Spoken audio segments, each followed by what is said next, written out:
I've been eating paleo for over a year now, I've learned that one of the most satisfying and nutritious snacks is the kale chip. Basically, you take this dark green leafy vegetable and you bake it until it turns into something with virtually the same texture and consistency as a potato chip, but very low in carbohydrates.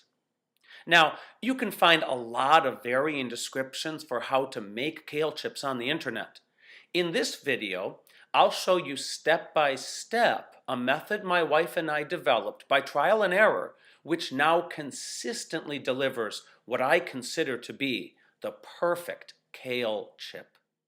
You want to start by washing your kale well.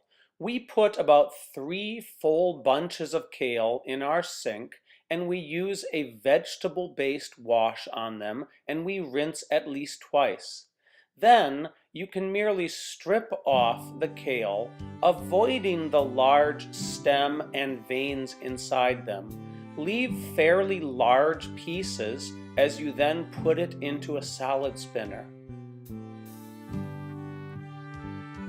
Make sure that you spin the kale until virtually no further water comes off it. This will be very important as you then attempt to bake them.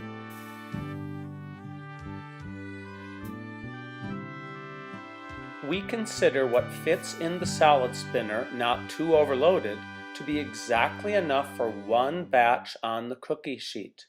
You can place additional batches in gallon-sized plastic bags.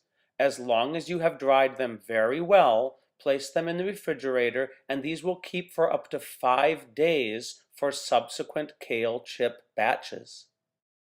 We put our kale chips on a cookie sheet covered with aluminum foil and we drizzle exactly 2 tablespoons of olive oil over them.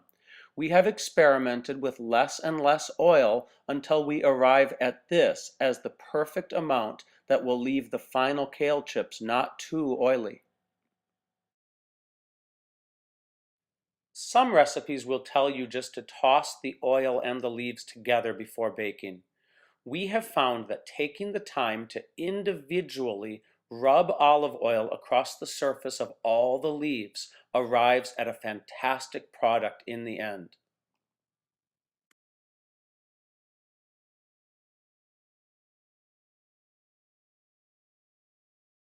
Place the cookie sheet on the middle rack of an oven preheated to 350 degrees.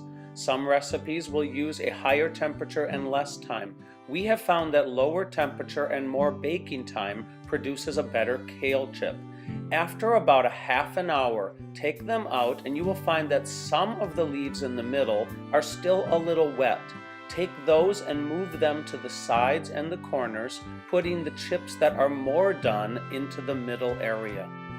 After another 10 to 15 minutes of baking, take them out, lightly salt them, and your kale chips are now complete. And the final product is worth all that work.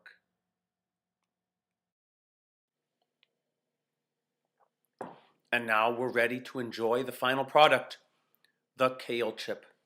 My wife and I usually divide the batch into 2 portions immediately, and we eat the entire thing in one sitting. They are so good.